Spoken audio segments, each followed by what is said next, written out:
Está con nosotros Jorge Gastelumendi, él es asesor principal de política climática de la organización The Nature Conservancy. Muy buenos días, y hoy tenemos distintos ángulos de este aniversario, y con usted quisiéramos hablar porque, de acuerdo con un reporte reciente, más de 1 millón de estadounidenses viven en zonas precisamente costeras de alto riesgo. ¿Cuáles exactamente son los peligros para estas familias? Buenos días y gracias por la invitación.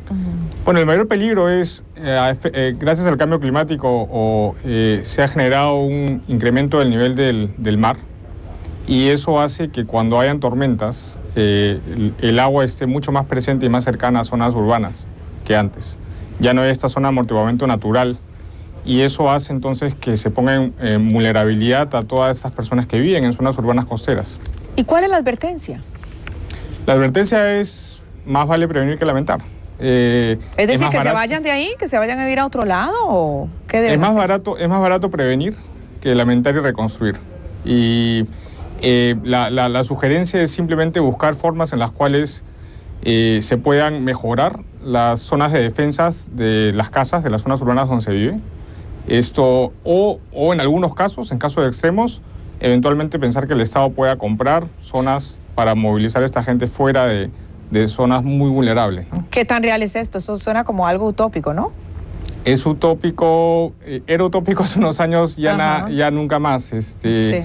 La fortaleza, la potencia de estas tormentas hace que en realidad se piensen en medidas extremas, pero las soluciones están ahí a la mano también. Hay soluciones, digamos, The Nature Conservancy, la organización donde yo trabajo, ha hecho, después de Sandy, ha aprendido que primero que nada es más barato prevenir que lamentar, pero es costoso. Y las formas en las cuales se puede hacer menos costoso es soluciones híbridas entre infraestructura artificial, con puertas, paredes, y infraestructura natural, dunas, arrecifes, humedales, invertir en una serie de barreras naturales que ya existen. Y con eso bajar los costos, pero igual va a ser costoso, ¿no? Nosotros mismos, Jorge, que estamos en noticias, es algo constante, ¿no? Salimos de una, se sale de una para reportar de otra. Hoy estamos hablando de las tormentas en Europa, por supuesto que no de la magnitud como vimos hace un año en Sandy. Es algo continuo prácticamente en muchas regiones, y muchas regiones también en nuestro continente latinoamericano, golpeadas por fuertes inundaciones y devastación, especialmente en zonas también muy pobres, en montañas que se derrumban. Ustedes, como organización, ¿qué recomiendan? ¿De dónde proviene realmente? ¿Cómo explicar, cómo justificar? ¿Hay algo que el hombre pueda hacer? Bueno, TNC viene trabajando en apoyando a la prevención de desastres naturales a través de 2 dimensiones. Una es la adaptación al cambio climático, y lo hemos visto en Sandy. Hay muchas formas en las cuales, de manera, como decía, híbrida, entre soluciones artificiales y naturales, las comunidades puedan organizarse para defenderse mejor, cabildear a los gobiernos para que pongan defensas naturales y artificiales. Pero por otro lado hay toda la dimensión de reducir las emisiones, y creo que Estados Unidos, a nivel de una serie de estados, están tomando iniciativas interesantes, pero ¿no suficientes? No suficientes porque definitivamente se necesita la interacción del gobierno federal. La dimensión para reducir las emisiones requiere la intervención del gobierno federal, pero hay soluciones, creo, que están a la mano de los individuos, y que además darían muchas oportunidades de trabajo, que es algo interesante, sobre todo para personas vulnerables al cambio climático, que son las personas con menos recursos económicos. Curiosamente, en Estados Unidos y a nivel mundial, las personas más vulnerables al cambio climático, los efectos físicos, son las personas menos favorecidas económicamente. Claro. La vulnerabilidad es doble, es física y económica. Ahora, es importante aprovechar también esta entrevista, su intervención, su conocimiento, para hacer un poco más de conciencia, porque se habla mucho del cambio climático. ¿Cómo se define exactamente?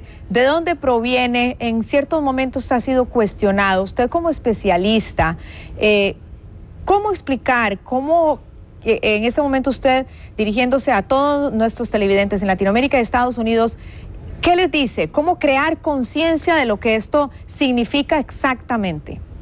El modelo en el cual se basa nuestra economía es un modelo de consumo intensivo de energía. Y la energía que se ha producido y la más barata en los últimos 200 años es básicamente el petróleo y el carbón. Esas dos fuentes de energía tienen un alto contenido de carbono, que es un gas que se acumula en la atmósfera. Poco a poco el mundo tiene que buscar seguir creciendo económicamente, seguir sacando a la gente de la pobreza a nivel mundial, sin depender de ese tipo de fuentes de energía de manera tan mayoritaria, tan tremenda. Hay maneras, por ejemplo, en el tema del transporte público, en el transporte se debe buscar formas en las cuales se evite utilizar transporte particular y fomentar el transporte público. Estados Unidos tiene, creo que, todavía bastante por hacer en ese sentido, y incrementar la infraestructura en transporte público va a traer oportunidades de trabajo tremendas a gente menos favorecida económicamente. Va a darles nuevas herramientas, nuevos conocimientos para poder trabajar en este tipo de infraestructura. Lo mismo en el tema de energía. En energía se consume mucha energía de carbón y petróleo. Hay oportunidades hoy en día en Estados Unidos para que la gente, los individuos, puedan acceder a fuentes de energías renovables como solar o eólica en sus cuentas, en su día y en su casa, pero es más costosa. Formas en las cuales se pueda promover la reducción de esos costos a través del gobierno implicaría también que se den nuevas oportunidades de trabajo. Ahora, usted decía, ¿no? Y se está refiriendo a medidas de autoridades, pero usted anteriormente decía que a nivel individual también hay mucho que se puede hacer. ¿Exactamente qué? Hay tres cosas que se pueden hacer: promover el transporte público, utilizar más transporte público y evitar pensar en usar transporte individual. Eso pasa en Europa muchísimo. En Estados Unidos creo que todavía tiene bastante por crecer ahí.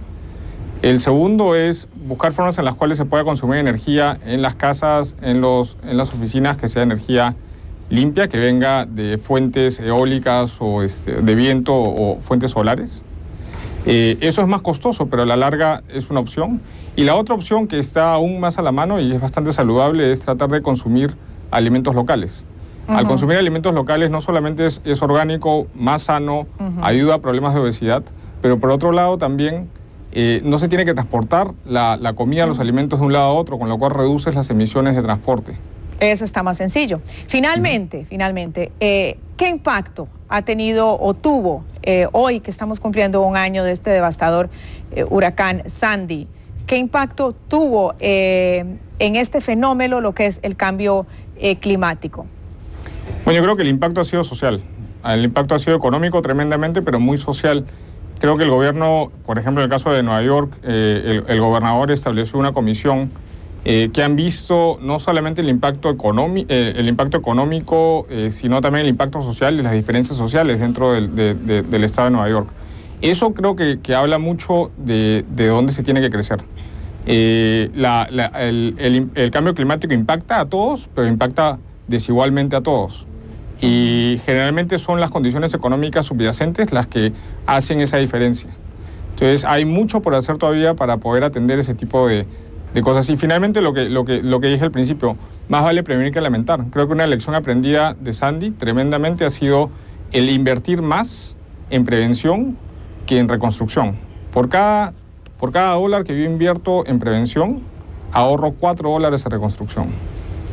Bien, muchas gracias por esta entrevista. Era Jorge Gastelumendi, él es asesor principal de política climática de la organización The Nature Conservancy. Muchas gracias. Muchas gracias.